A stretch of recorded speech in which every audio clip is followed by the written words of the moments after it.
Hello dear students, welcome to CAT Guruji Command All Technical. Myself Ashutosh sir, lecturer government polytechnic Shikhar. मैं यहाँ आप लोग को अप्लाइड साइंस पढ़ा रहा हूँ और इस लेक्चर के माध्यम से मैं आपको बताने चाह रहा हूँ application of laws of motion. हालांकि ये सिविल और मैकेनिकल और इलेक्ट्रिकल के लिए जो सेकेंड सेम के स्टूडेंट है उनके लिए मैं पढ़ाने जा रहा हूँ। ओके, तो ये एक जो चौथा चैप्टर है आपका लॉज ऑफ मोशन, उस चैप्टर का एक छोटा सा पार्ट है। लास्ट टॉपिक है क्या है, application of laws of motion. मतलब मोशन जो है laws of Newton, first law, second law, third law, उस तीनों का एप्लीकेशन हम यहाँ कर रहे हैं। ओके, एप्लीकेशन करने से पहले हम लोग कुछ अच्छा छोटा सा एक एप्लीकेशन करते हैं, आपको यहाँ से पता चल जाएगा। तो जैसे हम लोग थोड़ा एनालिसिस करते हैं। ओके, तो देखते हैं क्या करते हैं। इसमें कुछ एजम्पशन सब है और कैसे हम लोग स्टेप्स सॉल्व करेंगे उसके बारे में बताता हूं। तो जैसे क्या सब है, किस टाइप का, पहले बता देता हूं किस टाइप का प्रॉब्लम आपको मतलब करना है, तो आपको इसके बाद आप सारा प्रॉब्लम एक ही साथ कर लेंगे। जैसे ये आपका एक पुल्ली है, ये है आपका रस्सी है, मास, ये है रस्सी है, ये आपका पुल्ली है। तो इसमें से आपका कुछ इस तरह से मास होगा, ठीक है, यहां से कुछ मास लटका होगा, जिसका मास m1 होगा, जिसका मास m2 होगा। क्लियर है, जिसका मास m1 है m2 होगा। इस तरह से ये आपका पुल्ली है, PULLY पुल्ली है। ये स्ट्रिंग बोलते हैं, STRING स्ट्रिंग है।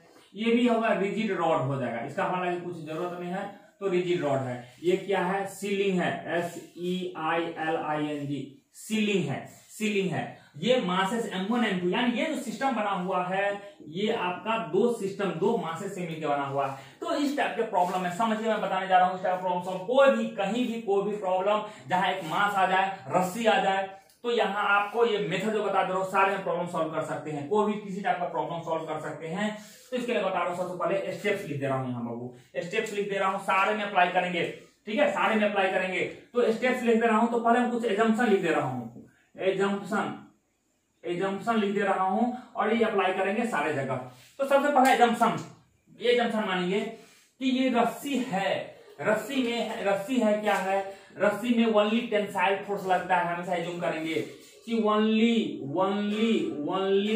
Tensile, TENSILE tensile force act in क्या, स्ट्रिंग की रस्सी, स्ट्रिंग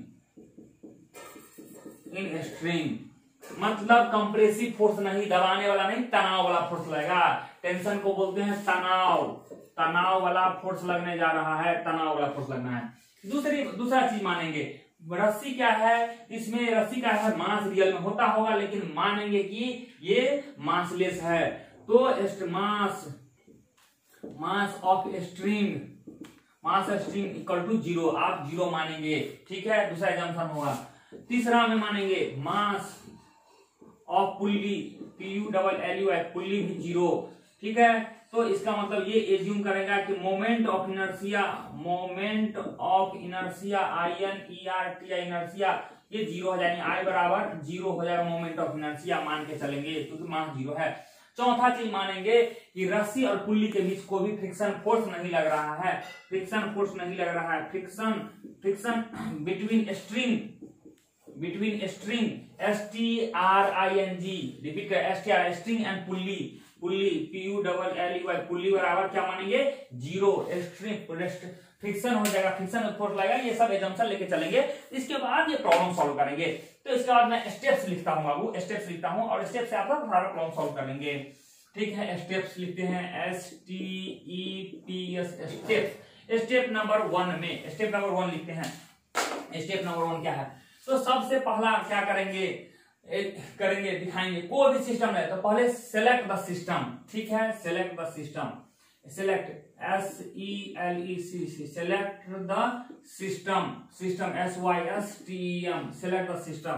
दूसरा है, ठीक है, सेलेक्ट द सिस्टम। दूसरा है आप आइडेंटिफाई करेंगे और मास को आइडेंटिफाई करेंगे और उसके डायरेक्शन दिखाएंगे, एक्सलेशन का डायरेक्शन दिखाएंगे। तो आप इसलिए लिख देते हैं show the direction,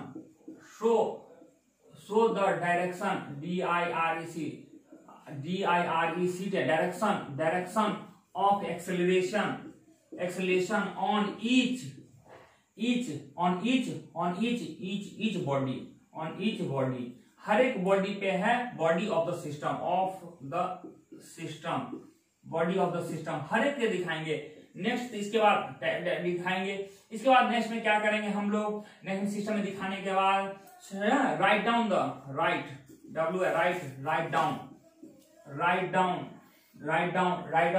Newton second law of equation, Newton's second law of motion equation, Newton second law of motion equation. तो क्या होता है, न्यूटन सेकेंड एफ नेट बराबर हो जाता है m इंटू ए नेट हो जाता है। ये लिखेंगे for each body that is, ये लिखना है, ठीक है। एंड चौथा स्टेप क्या हो जाएगा, ठीक है, एंड क्या करते हैं, and solve for the required, and solve for the required मतलब जो जरूरी है उसके लिए सॉल्व कर लेंगे। चलिए हम इस प्रॉब्लम को सॉल्व करके बताते हैं, ठीक है। हालांकि इस एग्जाम्पशन में इसको कोई जरूरत नहीं है, हम उतना एक्सप्लेन नहीं करेंगे। यहाँ एग्जाम्पशन लिखिएगा बाबू, कभी भी सब पूछा जाएगा, आप एग्जाम्पशन सब लिख के पेज भरिएगा, ठीक है। हाँ, सब IIT की तैयारी के टाइम हमसे पढ़े थे। चलिए तो बात करते हैं, और ये सब दिमाग में रखे हैं तभी जाके NIT कॉलेज में हुआ है, ठीक है। अगर भूल गए रहते तो नहीं हुआ रहता। तो देखते हैं प्रॉब्लम को सॉल्व करते हैं। तो सबसे पहले क्या लिखा हुआ है आपका, तो सेलेक्ट द सिस्टम, ये हमारा सिस्टम, ये पूरा यहाँ से लेके यहाँ तक पूरा हमारा सिस्टम का पार्ट है। ये हमारा सिस्टम नहीं, यहाँ से यहाँ तक पूरा सिस्टम है। हालांकि क्या इसमें यूज है, कोई खास यूज नहीं है, यूज यहाँ से है। Show the direction of acceleration of each body on the system. ये सिस्टम जो बना हुआ है दो मासे से बना हुआ है, इसका मास तो हमने 0 माना है, कोई मतलब ही नहीं है, दो सिस्टम है इससे, तो एक्सीलरेशन का डायरेक्शन दिखाना है। तो क्या होगा बाबू, अगर हमको तो नहीं पता है कि इसका मास बड़ा है छोटा है, हाँ कोई दिमाग यही लगा रहा होगा, नीचे है तो सर भारी है तो मतलब ये नीचे जा रहा होगा, ये भारी है, ऐसा नहीं है। ऐसे दिखाने के लिए लिखा है, जिसका मान जो मन है मानना मानेंगे। लेकिन इतना तो क्लियर है कि एक नीचे जाएगा तो एक ऊपर जाएगा, या ये नीचे जाएगा तो ये ऊपर जाएगा, ये तो क्लियर है। तो हमको पता है कि एक्सीलरेशन एक वेक्टर क्वांटिटी है, कोई मैटर नहीं करता है, जिधर मानना है मानिए। तो मान के चलते हैं कि लेट कि m1 ग्रेटर देन m2, अगर ये लिख दिए हैं, इसका मतलब ये बड़ा है और ये छोटा है, ये बड़ा है तो इसका एक्सीलरेशन क्या हो जाएगा a, और जितना एक एक्सीलरेशन से नीचे जाएगा तो इस बॉडी का एक्सीलरेशन उतना ही जाएगा। देखिए ये एक्सीलरेशन इसके लिए हो गया, तो ये एक्सीलरेशन इसके लिए हो गया, मतलब जितना एक्सीलरेशन से नीचे जाएगा उतना एक्सीलरेशन से ये ऊपर जाएगा, ठीक है। एक चीज और एग्जांपल वहां मान लीजिएगा, एक एग्जांपल लिखिएगा जहां एग्जांपल लिखे थे कि string is inextensible, inextensible, inextensible. इसका मतलब हुआ कि आपका वो खिंचाता नहीं है, नमरता नहीं, जो ठेठिया भाषा बोलते हैं, नमराता नहीं है, वो फिक्स है, जितना लेंथ है उतना ही लेंथ है। ये तो पता चलेगा यहाँ ये 4 सेंटीमीटर आया, इधर 2 सेंटीमीटर ऊपर हो गया, क्योंकि तना गया, ऐसा नहीं है। 4 सेंटीमीटर ये नीचे गया तो 4 सेंटीमीटर ये भी ऊपर गया, सो दैट तभी तो एक्सीलरेशन सेम होगा, जितना नीचे से आएगा उतना ही ऊपर जाएगा। तो हमने ये काम कर दिया, show the direction of the acceleration on each body of the system, हमने डायरेक्शन दिखा दिया। नेक्स्ट कहते हैं क्या, write down the Newton second law of motion for each body. यहाँ दो बॉडी है, दोनों बॉडी के लिए न्यूटन सेकंड लॉ का इक्वेशन लिखेंगे, सेकंड लॉ का इक्वेशन लिखते हैं। तो लिखते हैं पहले, ठीक है, लिखते हैं यहां से फॉर m1 के लिए। तो m1 के लिए देखते हैं, अरे पीछे बाबू गड़बड़ हो गया। Write down the Newton second law. एक बाबू तीसरा इसमें लिखना है draw FBD for each system, each body of the system, draw FBD for each body of the system, ये लिखिएगा ड्रॉ, ठीक है, ईच बॉडी ऑफ सिस्टम। तो ये हो जाएगा चौथा पॉइंट, ये 5वां पॉइंट हो जाएगा। तो हर एक बॉडी के लिए मास के लिए आप FBD ड्रॉ करेंगे। तो पहले M1 का, तो यहां लिखेंगे FBD फॉर M1। FBD क्या होता है दिखा देते हैं। तो FBD का मतलब होता है जो वस्तु है उसको ज्यों का त्यों दिखाएंगे, ठीक है, दिखाए। और इसका क्या है, मास m1 है, और इसमें जो फोर्सेस सब लग रहे हैं, वो जो एक्सीलरेशन सब लग रहे हैं वो सब दिखा देंगे। तो यहाँ से एक रस्सी लग रहा है, रस्सी लगा हुआ है और तो कोई नहीं है, और यहाँ एक फोर्स लग रहा होगा धरती माता वाला m1G लग रहा है, और यहाँ टेंशन लग रहा होगा, क्लियर है। तो ये आपका हो गया ये फोर्स का फोर्स मतलब फ्री बॉडी का मतलब होगा कि इस पे जो भी एक्सटर्नल फोर्सेस सब लग रहे हैं सारे फोर्सेस को दिखा देने के प्रोसेस को जो डायग्राम के द्वारा जो दिखाते हैं उसी को बोलते हैं एफबीडी बोलते हैं। तो कहेगा सर ये तो एमजीएम को समझ में आ रहा है, धरती मानता है नीचे की ओर खींच रहा है, ये ऊपर की क्यों दे रहे हैं? तो आपको एक टेंसाइल फोर्स पहले मान चुके हैं, कंप्रेशन रहता तो ये इस तरह से होता और टेंशन रहता है यानी टेंशन में अवेज आता है और कंप्रेशन में होता है क्या होता है? पुश होता है, पुश होता है, ये हो जाता है पुल होता है, ये होता है टुवार्ड्स, TOWARD, टुवार्ड्स मींस की ओर और अवे मतलब वहां से दूर जाएगा। तो आपको टेंशन के लिए ये दिखाएंगे हमेशा वस्तु से दूर की ओर, वस्तु से इधर की ओर तो कंप्रेस कर दबा जाते, तो कंप्रेस नहीं करना टेंशन करना, ये जंक्शन पहले मान चुके हैं। तो अब आप एक चीज और दिखाना है, इस पे एक्सेलरेशन का डायरेक्शन ये था, तो बताइए एक्सेलरेशन का डायरेक्शन ये है, इसका मतलब क्या हो गया कि ये वाला मैग्नीट्यूड ज्यादा है, ये कहां से आया है? ये तो हम माने हुए हैं, ये माने हुए तो कुछ दिमाग लगाना है, लेकिन अगर इधर माने हो इसका मतलब इसका मैग्नीट्यूड ज्यादा है और इसका कम है, मतलब इधर से 10 न्यूटन लगा रहा होगा, उधर से 9 न्यूटन 8 न्यूटन कुछ लगा रहा होगा, तो बड़ा ये है। तो हम लोग जानते हैं न्यूटन सेकेंड लॉ से क्या हो जाए? F इंटू ए नेट हो जाता है, F नेट यही आप काम देगा F नेट, मतलब इसमें से इसको माइनस कर देंगे, नेट कितना है 10 और 7 ऊपर लगा तो नेट तो 3 लग रहा होगा, उसी तरह से तो हो जाएगा M1G माइनस T, ये हो गया नेट, अब बराबर क्या हो गया M1, इसकी जगह पे M1 यहाँ M क्या है और एक्सप्रेशन कितना है A हो गया, इक्वेशन 1। तो देखिए ध्यान दीजिए हमको इस क्वेश्चन में सिर्फ मास M1 M2 दिए हुए, नहीं तो A पता है नहीं T पता है, कितने अननोन है? 2 अननोन है। आपने इसमें आपने मान लिया T, इसमें भी T मान लिए हैं, क्यों? T दोनों जगह सब कुछ सेम हुआ क्योंकि मास आपका ये रस्सी क्या है? मासलेस है, ठीक है, फ्रिक्शन का भी है नहीं, तो यहाँ भी इस साइड पुल्ली की साइड भी टेंशन T होगा तो इस साइड भी टेंशन T होगा। तो 2 अननोन है, हमको एक और इक्वेशन चाहिए। 2 अननोन क्या अननोन है? एक अननोन T है, क्वेश्चन में T कभी नहीं दिया था और ये नहीं दिया था, ये आपका माना हुआ, ये भी माना हुआ है, ये भी माना हुआ है, ये सब आपका माना हुआ है, ये आपका माना हुआ है, लेट है माना हुआ है, सिर्फ आपको क्वेश्चन M1 M2 दिया था और क्वेश्चन आपसे पूछा जा रहा होगा या तो एक्सप्रेशन बताइए, पूरे सिस्टम का एक्सप्रेशन बताइए M1 का, या इसमें टेंशन बताइए, यही चीज पूछा गया। 2 अननोन है तो 2 अननोन के लिए 2 इक्वेशन चाहिए, एक इक्वेशन है, एक इक्वेशन और चाहिए, हमारे पास है ना इक्वेशन लिखने के लिए, मास नंबर 2 है, तो ड्रॉ करेंगे FBD और M2 के लिए हम लोग करेंगे, तो M2 के लिए देखते हैं, इसके लिए बनाते हैं, ये है M2 है, इसका डायरेक्शन किधर होगा? एक्सेलरेशन का ऊपर की ओर डायरेक्शन होगा, ऊपर की ओर, इधर क्या होगा? T फोर्स लगेगा, इधर क्या होगा? M2G लग रहा होगा, तो यहाँ फिर अकॉर्डिंग टू हो गया, तो F नेट बराबर हो जाएगा M इंटू A नेट हो जाएगा। यहाँ ऊपर की ओर जा रहा है एक्सेलरेशन, इसका मतलब ये फोर्स ज्यादा है, ये फोर्स कम है, तो मतलब हो जाएगा T माइनस M2G बराबर हो जाएगा M2 into A, equation number 2। तो इक्वेशन नंबर 1 और 2 को सॉल्व करिएगा तो आपको क्या आ जाएगा? T आ जाएगा और आपको A आ जाएगा, ठीक है। T और A कैसे आ जाएगा? दोनों को जोड़िएगा तो T कट जाएगा, तो यहां से मिल जाएगा। तो सॉल्व करिएगा तो बाबू आपका ये हो जाएगा, आपका आ जाएगा एक्सप्रेशन आ जाएगा, कितना आ जाएगा? फोर्स हो जाएगा, फोर्स हो जाएगा M1 plus M2G, M1 plus M2 हो जाएगा, सॉरी M1 इंटू M2। इसको सॉल्व कर देते हैं बाबू, ठीक है, इसको हम सॉल्व कर देते हैं, आपको सॉल्व कर देते हैं, तो इक्वेशन 1 अभी हटा देते हैं, ये आपका स्टेप्स हटा देते हैं, ये सब है आपको याद हो गया होगा। तो देखते हैं वहां से क्या है, तो इक्वेशन 1 प्लस इक्वेशन 2 कर दे, तो क्या होगा? M1G माइनस T बराबर क्या हो जाएगा? M1A हो जाएगा। दूसरा इक्वेशन क्या है? T माइनस M2G बराबर हो जाएगा M2A हो जाएगा। दोनों को जोड़िए, तो जोड़ेंगे तो हमारा क्या हो जाएगा? T से T कट जाएगा, तो यहाँ हो जाएगा M1G माइनस M2G बराबर हो जाएगा M1 plus M2 into A हो जाएगा। तो यहाँ से M1 माइनस M2 हम लोग कॉमन ले लेते हैं, अब बराबर हो जाएगा M1 प्लस M2 इंटू क्या हो जाएगा? A हो जाएगा, तो यहाँ से A आ जाएगा M1 माइनस M2 और G हो जाएगा बट्टा क्या हो जाएगा? M1 प्लस M2 हो जाएगा। इस तरह से ये आ जाएगा, ठीक है। तो इस तरह से आपका एक्सप्रेशन आ गया। अब इस एक्सप्रेशन को यहाँ किसी में डाल दीजिएगा, तो वहां से आपका T भी निकल जाएगा, आप पुट कर दीजिएगा, यहाँ से T निकल जाएगा। इस तरह से आपका फर्स्ट प्रॉब्लम बन गया। चलिए देखते हैं, हम एक प्रॉब्लम बहुत डिटेल में किए हैं, ये 3 प्रॉब्लम यहाँ टोटल हम 4 प्रॉब्लम करने जा रहे हैं।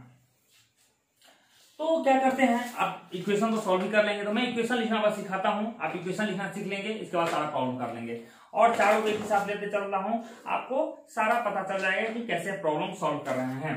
फिर स्टेप्स हम लोग वही शुरुआती करते हैं, जो सिंपल सा मैं बताया हूँ स्टेप, सारा स्टेप्स यही सेम करना है।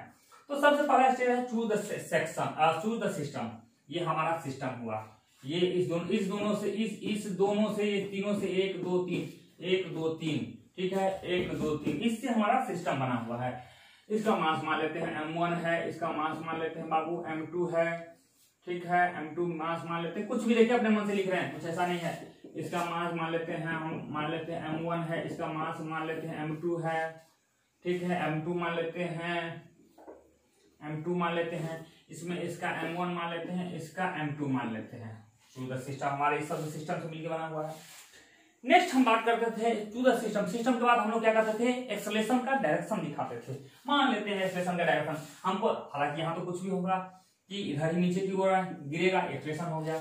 इस पे नहीं कह सकते हैं बाबू ये भारी है कि ये भारी, अगर ये भारी होगा तो इधर जाएगा, ये भारी इधर जाएगा, क्या मान ले, आपको जो मन मानना मानिए, हम मान के चलते हैं, इसी तरह से लेते हैं, ठीक है। एक्सेलरेशन के डायरेक्शन, इसे हमको नहीं पता है, अगर ये भारी होगा तो इधर जाएगा, ये भारी इधर होगा, हमको नहीं पता है, मान लेते कुछ इधर ही मान लेते हैं कि इधर ही गिरा है। सब पे एक्सेलरेशन का डायरेक्शन दिखा दिए, स्टेप नंबर 2 हो गया। तीसरा था, नेक्स्ट स्टेप था फ्री बॉडी डायग्राम आप ड्रॉ कीजिए। हाँ बाबू एक चीज ध्यान देना है कि ये जो सरफेस है वो म्यू बराबर 0 है, मतलब स्मूथ है, स्मूथ है, ठीक है। ये जो सरफेस सब है स्मूथ है, ये भी जो सरफेस है स्मूथ है, मतलब फ्रिक्शन है, लेस है, चिकन चाकन है, स्मूथ है। ये भी चीज क्या है आपका, स्मूथ है, स्मूथ मतलब बोलते हैं इसको, दूसरा नाम है फ्रिक्शन लेस बोलते हैं, ठीक है। ये सरफेस है। अब हम लोग क्या करते हैं, एक्सेलरेशन का डायरेक्शन दिखा दिए, तो सारे पॉइंट दिखाएंगे, एक्सेलरेशन एक ही पे तो कहां चलेगा, अगर ये नीचे जाएगा तो उतने ही से ये, क्योंकि इनएक्सटेंसिबल है, ये इधर जा रहा होगा तो ये भी उतने ही से एक्सेलरेशन ऊपर जा रहा होगा, इधर जा रहा होगा तो ये एक्सेलरेशन इधर जा रहा होगा। हर एक बॉडी के एक्सेलरेशन का डायरेक्शन दिखा दिए, क्लियर है।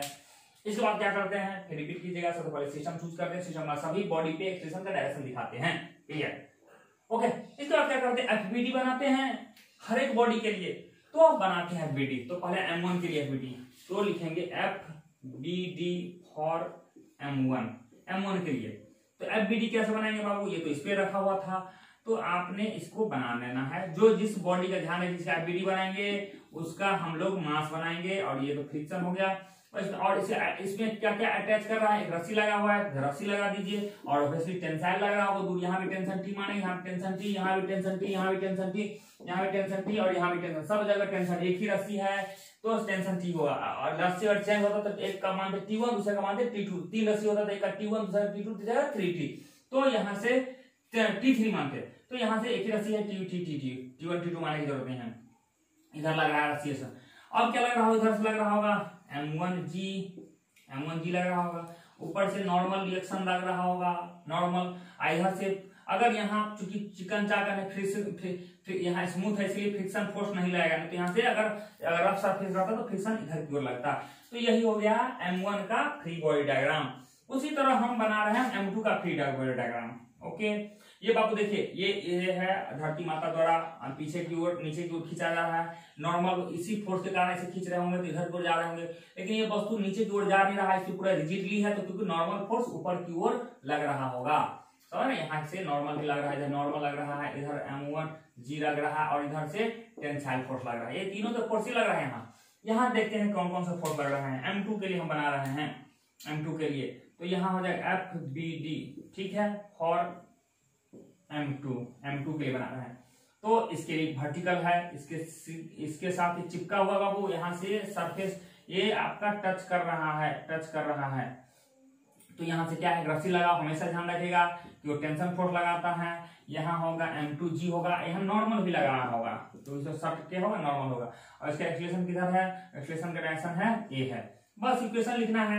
अब लिखेंगे न्यूटन सेकंड लॉ, ठीक है। इक्वेशन, इसका इक्वेशन क्या है, इसका डायरेक्शन किधर होगा बाबू, इसका डायरेक्शन है इधर है, इसका डायरेक्शन इधर है, ओके।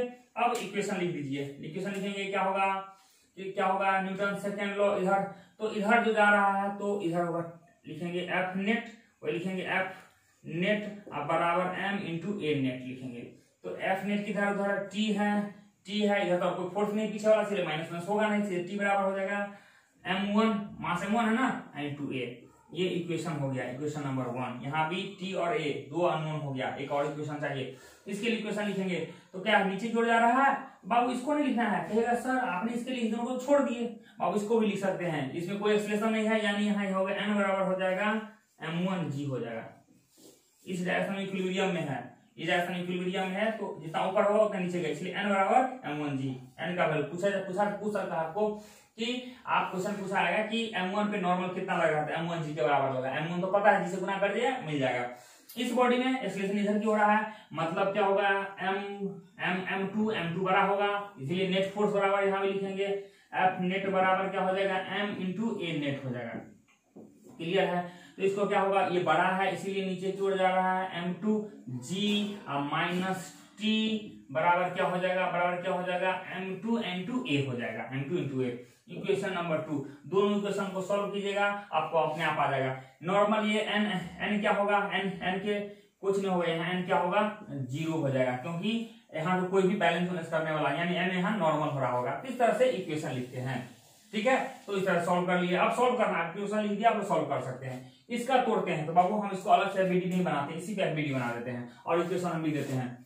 तो ये क्या होगा, धरती माता वाला m1 लग रहा होगा, m1g लग रहा होगा, इस पे नॉर्मल इस तरह से लग रहा होगा, नॉर्मल लग रहा होगा, इस पे इधर से टेंसाइल फोर्स टी लग रहा होगा, बात खत्म हो गया, ठीक है। इस पे दिखाते हैं आपको, इसकी इस पे सब फोर्स दिखा देते हैं।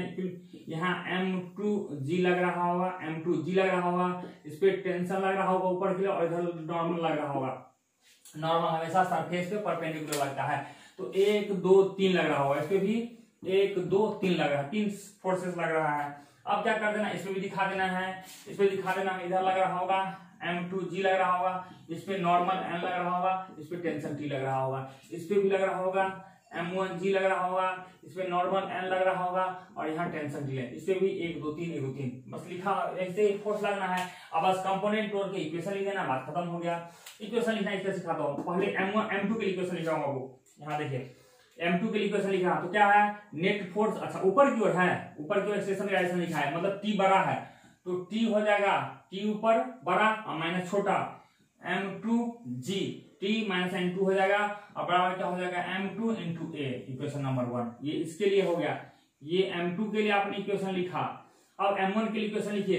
तो बाबू ऐसा है कि इसमें क्या है, ये बड़ा है, तो ये तो 90 डिग्री पे है, 90 पे है इस डायरेक्शन में, तो इसका कंपोनेंट टूटेगा। ये जो फोर्स है इसका दो कंपोनेंट, एक कंपोनेंट इधर, एक कंपोनेंट इधर, एक कंपोनेंट इधर, एक कंपोनेंट इधर टूटेगा, इधर इधर टूटेगा, इधर इधर टूटेगा, तो एक कंपोनेंट इधर, एक कंपोनेंट इधर। तो ये मानना पड़ेगा एंगल कितना है, ये मान लेते हैं एंगल क्या है आपका, ये मान लेते हैं एंगल मान लेते हैं कि ये अल्फा एंगल है, अल्फा एंगल है। तो ये क्या हो जाएगा, इस डायरेक्शन में टूटेगा m1g साइन अल्फा, और इस डायरेक्शन में कंपोनेंट टूटेगा m1g cos अल्फा। ये देख लीजिए कैसे हो जाएगा, ये अल्फा हो जाएगा, तो ये आपका अंदर वाला एंगल अल्फा हो जाएगा, तो ये एंगल अल्फा इसलिए cos टूटेगा, इधर वाला साइन टूटेगा। तो हमको इस डायरेक्शन वाला फोर्स के बारे में चर्चा करना है, तो m1 के लिए लिखेंगे इक्वेशन, ये बड़ा है t उधर है, तो t minus m1g sine alpha, t बड़ा है, सॉरी ये बड़ा है, एक्सप्रेशन इधर जा रहा है, सॉरी इधर बड़ा है, तो m1g sine alpha minus t अब बराबर हो जाएगा m1 इंटू ए। इक्वेशन नंबर 2 खत्म हो गया। यहाँ से दो इक्वेशन को सॉल्व करेंगे, दोनों इक्वेशन से a और t पता चल जाएगा, यहाँ से आपको a पता चल जाएगा और यहाँ से t पता चल जाएगा। उसी तरह से बाबू मैं कंपोनेंट तोड़ लेता हूँ, उसको देख लेता हूँ। तो इसका एक कंपोनेंट टूटेगा, ये फोर्स है, इसके एक कंपोनेंट इधर, एक कंपोनेंट इधर, तो इधर क्या हो जाएगा, ये अल्फा 2 है, ये अल्फा 1 कर दीजिए, अल्फा 2 कर दीजिए, तो ये अल्फा 2 हो जाएगा, तो इधर हो जाएगा m2g cos अल्फा ये हो जाएगा m1 साइन अल्फा 1। अच्छा अल्फा 2 है तो यहाँ 2 हो जाएगा। इसके बाद इसका भी कंपोनेंट इधर टूटेगा, एक इधर टूटेगा, तो m1 है तो m1 का दो कंपोनेंट m1g साइन अल्फा 1 और ये हो जाएगा m1g cos अल्फा 1। ठीक है, तो इस तरह से हो गया। अब इसका कंपोनेंट तो हम m1 के लिख देते हैं पहले, m1 के लिए। m1 कौन सा है, ये m1, तो एक्सेलरेशन का डायरेक्शन इधर, यानी ये फोर्स वाला बड़ा है, इधर एक्सेलरेशन का डायरेक्शन इसका ये बड़ा है, इसका मतलब हो जाएगा m1g साइन अल्फा 1 अब माइनस टी अब बराबर हो m1a इक्वेशन 1 हो जाएगा। क्लियर है इस डायरेक्शन में। इसका और ये m2 के लिए लिख देते हैं, m2 के लिए ये टेंशन बड़ा हो जाएगा, टेंशन अब माइनस m2g साइन अल्फा 2 अब बराबर हो जाएगा m2a हो जाएगा इक्वेशन नंबर 2। दोनों इक्वेशन दो सॉल्व करिएगा, बात खत्म हो गया। हालांकि नॉर्मल इसके बराबर भी हो जाएगा, यहाँ से ये नॉर्मल कर देते हैं n1 नॉर्मल कर देते हैं n2, तो n1 जो होगा नॉर्मल होगा, एक्स्ट्रा होगा इसकी जरूरत नहीं। हालांकि n1 m1 हो जाएगा g cos अल्फा हो जाएगा और वहां से नॉर्मल मिल जाएगा, नॉर्मल जितना ऊपर है उतना ही नीचे है, तो ये हो जाएगा m2g cos अल्फा। तो इस तरह से सॉल्व करिएगा, ठीक है। इस तरह से सॉल्व करते हैं और इस तरह से हमारा ये चैप्टर का द एंड होता है। हमको पता है कि चूंकि कंपोनेंट तोड़ने वाला सब ये पहली बार बना रहे हैं, आपको दिक्कत हुआ होगा, ठीक है। आप आराम से समझिएगा, बार बार वीडियो को देखिएगा, आराम समझिएगा, बार बार वीडियो को देखिएगा। कंपोनेंट तोड़ना है, प्रॉब्लम होगा आपको मुझसे आप बताइएगा, मैं फिर छोटा सा तो आपको मैं वीडियो बना दूंगा। और भी अगर दिक्कत होगा, ज्यादा दिक्कत होगा तो, लेकिन पहले आप 1-2 बार वीडियो देखिएगा, दिक्कत होगा मुझे बोलिएगा, फिर बड़ा डायग्राम देखे मैं ढंग से लिखो और प्रॉब्लम कर सकता हूँ, उसके लिए कोई दिक्कत नहीं। बट आप वीडियो बार बार देखिएगा, समझिएगा, है आसान है, बहुत ही आसान है। मैं जो स्टेप्स होता है स्टेप्स याद रखिएगा, हो जाएगा। इसके इस तरह से आपका ये चैप्टर खत्म हो जाता है। एक है मोशन ऑफ लिफ्ट है, उसके लिए भी मोशन ऑफ लिफ्ट के लिए नेक्स्ट टॉपिक हम लोग पढ़ने जा रहे हैं मोशन ऑफ लिफ्ट। लिफ्ट किसको बोलते हैं? एलिवेटर, जिसमें आप ऊपर जाते हैं फर्स्ट फ्लोर से second floor, second floor third floor, third floor से ऊपर जाते हैं, ऊपर या नीचे आते हैं, ये लिफ्ट है। ओके, यही आपका लिफ्ट है, LIFT लिफ्ट है, यही आपका लिफ्ट है, इसमें आप जा रहे हैं। आपका मास m है और आपका मास m है। अब देखिए 2 केस हो सकता है, 4 केस हो सकता है, 4 केस हो सकता है। पहला केस क्या हो सकता है, हम 1 बाय 1 केस समझा रहे हैं। तो केस 1 में हो सकता है केस C1 मतलब केस 1 हो गया, C2 हो गया, केस 2 हो गया, और C3 हो जाएगा आप भी बताएंगे, और C4 भी बताएंगे। चारों केस में आप डील करेंगे, आप समझेंगे। केस 1 में क्या हो रहा है देखें, लिफ्ट ऊपर की ओर जा रहा है, तो यहां मैं लिखूंगा नहीं, आप लोग लिख लीजिएगा, ठीक है, आप लोग अपने में लिख लीजिएगा। तो when motion of lift is in vertically upward direction, आप जब ये स्टेटमेंट सब जब पढ़ेंगे आप कॉपी में लिखेंगे, when motion of A lift is in vertically upward direction. इस केस में लिखेंगे when motion of A lift is in vertically downward direction, ठीक है। इसमें करेंगे when motion of A lift is 0, motion of A lift is 0 मतलब that is rest में है। और चौथा केस करेंगे जब उसका रस्सी काट दिया गया, यानी फ्री फॉल से गिरने लगा, तब देखते हैं क्या बात करते हैं।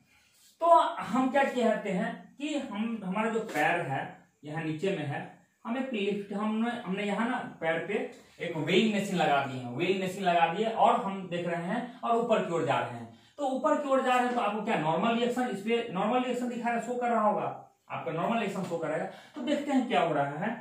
रियल में आपका वेट क्या होगा, m1g होगा। जब ग्राउंड पे आप करेंगे, जब ग्राउंड पे आप आएंगे उस समय आपका नॉर्मल, आपका उस समय जब ग्राउंड पे आएंगे उस समय आपका वेट क्या होगा, m1g होगा। लेकिन जो यहाँ वेइंग मशीन रखा हुआ है, यहाँ वेइंग मशीन रखा हुआ है बाबू, यहाँ वेइंग WEIGHING वेइंग मशीन है, वेइंग मशीन रखा हुआ है। वेइंग मशीन का काम क्या है, ये रीडिंग नोट करता है, ठीक है। मेरे पास भी वेइंग मशीन है, कभी आएंगे तो आपको वेइंग मशीन से आपका वजन नाप लिया जाएगा, ठीक है, चेक कर लीजिएगा। तो वेइंग मशीन है, तो उसमें फिर यहाँ भी न्यूटन सेकंड लॉ अप्लाई करना है। तो हम जानते हैं कि F नेट बराबर हो जाता है मास इंटू A नेट हो जाता है। न्यूटन सेकंड लॉ कहां से आया, Newton second law. F net, net का मतलब होता है, तो बताइए एक्सेलरेशन का डायरेक्शन ऊपर है नीचे, एक्सेलरेशन का डायरेक्शन ऊपर है, तो मतलब फोर्स ये बड़ा है कि ये बड़ा है, ये बड़ा है, तो ये बड़ा है, तो इसका मतलब इसमें से इसको माइनस के लिखेंगे, तो n माइनस m1 mg बराबर होता है मास इंटू एक्सेलरेशन। ये F नेट के बदला इतना लिखे, इस बराबर के बदला ये लिखे, इसके बदला m लिखे और इसके बदला a लिखे। तो यहाँ से n बराबर हो जाएगा mg आप प्लस हो जाएगा ma। ओके, तो यहाँ से n बराबर क्या हो जाएगा, m कॉमन ले लेंगे, a प्लस g हो जाएगा। इस तरह से इसी को लिख सकते हैं, n बराबर लिख सकते हैं m a इफेक्टिव, इसको बोल देते हैं a इफेक्टिव बोलते हैं, ठीक है, a इफेक्टिव। चलिए हम एक 1 बाय 1 पहले फॉर्मूला बना लेते हैं, इसके बाद हम लोग चर्चा करेंगे। यहाँ भी लिखेंगे एफ नेट बराबर लिखेंगे एम इंटू ए नेट लिखेंगे। यहाँ क्या है, डाउनवर्ड है, ये नीचे की ओर है, यानी ये फोर्स का मैग्नीट्यूड बड़ा है और ये एन क्या है, छोटा है, तो एम जी एम हो जाएगा और यहाँ एक्सप्रेशन क्या हो जाएगा, ए हो जाएगा। एन उधर चल जाएगा तो एन बराबर क्या हो जाएगा, उधर चल जाएगा तो एम हो जाएगा जी माइनस ए हो जाएगा, यानी एम यहाँ हो जाएगा एम और ए इफेक्टिव हो जाएगा। ठीक है, तो यहाँ हो जाएगा ए इफेक्टिव हो जाएगा। यहाँ हम देख रहे हैं, और तीसरा केस में लिखेंगे जब एलिवेटर है, लिफ्ट है एट रेस्ट में है, रेस्ट में है लिफ्ट, मतलब वेलोसिटी क्या है आपका, जीरो है, यानी एक्सेलरेशन क्या है, जीरो है, एक्सेलरेशन जीरो है, तो ऊपर और नीचे कुछ नहीं है लग रहा होगा, तो इस तरह से आपका बॉडी होगा, इस पे नॉर्मल लग रहा होगा, इधर हो जाएगा एम जी लग रहा होगा और कोई भी एक्सेलरेशन नहीं है, तो यानी यहाँ क्या हो जाएगा, एन बराबर एम जी हो जाएगा। क्लियर है। और जब ये फ्री फॉल से गिरता है, ऑब्वियसली फ्री फॉल करेगा, मतलब हुआ एलिवेटर यहाँ है, रस्सी हमने काट दिया, तो क्या हो जाएगा, ये बॉडी है, ये एम जी लग रहा होगा, ये नॉर्मल है और ये फ्री फॉल नीचे की ओर जा रहा है, ऊपर की ओर नीचे की ओर आ रहा है, तो क्या हो जाएगा एम जी और माइनस एन, ये बड़ा है एम जी माइनस एन, बराबर हो जाएगा एम, और ये एक्सेलरेशन जो फ्री फॉल से गिरा, रस्सी काट दिए तो जी एक्सेलरेशन से नीचे गिर रहा होगा, तो एम जी कट गया, यानी उस समय नॉर्मल होगा जीरो। ये 4 केस हो गया। तो अब हम देखते हैं वन बाय वन स्टडी करते हैं। अगर देखते हैं, आप फील करते हैं, जैसे ऊपर जो जा रहे हैं तो क्या हो जाएगा, आपका एक्सेलरेशन है जो टोटल एक्सेलरेशन, यानी टोटल आपका नॉर्मल जो आपका जो वेइंग मशीन है वो ये रिकॉर्ड करेगा एन बराबर एम जी प्लस ए। शुरुआत जैसे आप रेस्ट में है, देखिए रेस्ट में सिर्फ आपका रेस्ट में है तो आपका बॉडी का वेट सिर्फ मेजर कर रहा है, यानी एमजी कर रहा है, जो रेस्ट में है तो एमजी कर रहा है, लेकिन जब ऊपर की ओर जाते हैं ए प्लस जी कर दिया, यानी जितना वेट आपका है उससे ज्यादा यहाँ वेट रिकॉर्डिंग कर रहा है, किसमें, वेइंग मशीन में। कब, जब ऊपर जाते हैं तब। फिर रिपीट कर रहे हैं, जब रेस्ट में रुके हुए थे, हम रेस्ट में यहाँ रुके हुए हैं, वेइंग मशीन पे खड़े हैं, तो हमारा वजन क्या होगा, एन नॉर्मल क्या होगा, एम जी के बराबर होगा। लेकिन जब ऊपर जाते हैं तो देखते हैं ए प्लस जी हो रहा है, यानी जी ए टर्म जितना एक्सप्रेशन से आ रहा है वो आपको बढ़ जा रहा है, उतना गुना बढ़ जा रहा है। देखते हैं ये टर्म, ये तो पहले से था, इतना टाइम बढ़ गया आपका मास अब एक्सेलरेशन। इसीलिए देखते हैं जब ऊपर की ओर जाते हैं तो देखिए आप हैवी फील करते हैं, भारी महसूस करते हैं, क्यों, इसी कारण एक्स्ट्रा टर्म आ जाता है। तो यही हो गया आपका, तो यानी इसमें आपका इंक्रीज हो जाता है। तो यहां से कंक्लूजन लिख सकते हैं, कंक्लूजन क्या स्पेलिंग लिख सकते हैं ना बाबू, CLUSION। कंक्लूजन क्या लिखेंगे कि when lift moves in vertically upward direction, when lift moves vertically in upward direction, then normal increases, या कह सकते हैं weight of the body increases, और इसी को बोलते हैं apparent weight, APPARENT, apparent weight। तो हम कहेंगे कि जब बॉडी ऊपर की ओर मूव करता है, तो हमारा apparent weight क्या हो जाता है, बढ़ जाता है। एक्चुअल वेट ये हो गया, एक्चुअल वेट ये है, लेकिन जब एक्स्ट्रा वेट आ गया तो इसको बोलते हैं apparent weight। तो hence apparent weight increases when body moves in upward direction। Similarly देख रहे हैं, ये जब डाउनवर्ड जा रहे हैं तो जी से माइनस हो जा रहा है, यानी घट जा रहा है, यहाँ apparent weight घट जा रहा है। ठीक है, तो इसके लिए क्या कंडीशन लिखेंगे, कंक्लूजन लिखेंगे, when lift moves in vertical downward direction, then apparent weight decreases। apparent weight क्या हो रहा है, डिक्रीज कर रहा है, यहाँ डिक्रीजेस लिखेंगे। और इसमें क्या, apparent weight जब लिफ्ट रेस्ट में है तो apparent weight बराबर क्या हो जाएगा, apparent weight बराबर एक्चुअल वेट हो जाएगा। और जब फ्री फॉल को काट दीजिए तो फ्री फॉल जी एक्सेलरेशन से नीचे की ओर हो रहा है, तो इसमें कुछ apparent weight है नहीं, apparent weight जीरो, इसमें apparent weight क्या है, जीरो। इस कंडीशन को बोलते हैं वेटलेसनेस। इसके लिए स्पेशल नाम है, जब कोई बॉडी पे नॉर्मल रिएक्शन जीरो हो जाता है तो उसको कहते हैं, हालांकि सब कम होता है जब स्पेस में सैटेलाइट चलता है, उसमें कोई भी ग्रेविटेशन फोर्स नहीं रहता है, तो उस समय उसको बोलते हैं वेटलेसनेस, मतलब उसको कोई फोर्स नहीं लग रहा है। और इस तरह शनैः हम लोग लॉज ऑफ मोशन बहुत बढ़िया ढंग से हम लोग क्या कर दिए, खत्म कर दिए। और आप लोगों का काम क्या आपको पता है, इतना बढ़िया ढंग से पढ़ाए हैं, पूरा बढ़िया से एक टॉपिक को हमने कवर किया है। तो आपका क्या ड्यूटी है, मेरा ड्यूटी है, हम अपना ड्यूटी तो खत्म कर दिए, आपका क्या ड्यूटी है, आप जानते हैं आपका अपना ड्यूटी जानते हैं ना, बिल्कुल आप ड्यूटी जानते हैं कि 4 चीज आपको करना है, क्या करना है, लाइक करना है, बिल्कुल जो भी चीज है आप लाइक या डिसलाइक जो भी है बट करो, आपको अच्छा लगता है, आप ईमानदार हैं, हम देखते हैं कि कितने ईमानदार हैं। और क्या मतलब आप हमसे ज्ञान लेते हैं, क्या पढ़ाई कर रहे हैं नहीं कर रहे हैं, जो भी चीज है आप अपनी ईमानदारी से जमीन अपने दिल पे हाथ रख के आप कैसा लग रहा है आप शेयर करेंगे, कमेंट भी करेंगे, अच्छा चाहे बुरा जो भी है कमेंट करेंगे, हम उसको इंप्रूवमेंट करेंगे। जो हमारे अंदर जो मतलब जो भी हमारी कमजोरियां हैं, जो भी हमारे में ड्रॉबैक है उसको इंप्रूवमेंट करेंगे और अधिक से अधिक अच्छा बेहतरीन हम लेक्चर लेने का कोशिश करेंगे। बट आप कमेंट करेंगे, बिल्कुल कमेंट करेंगे तो पढ़ा लाइक करेंगे, दूसरा कमेंट करेंगे, तीसरा क्या करेंगे अपने दोस्तों से भी शेयर करेंगे। और इस वीडियो इस चैनल पे फर्स्ट टाइम आ रहे हैं तो आप लोग क्या करेंगे सब्सक्राइब करेंगे। थैंक यू, सब बैक है, गुड नाइट, थैंक यू।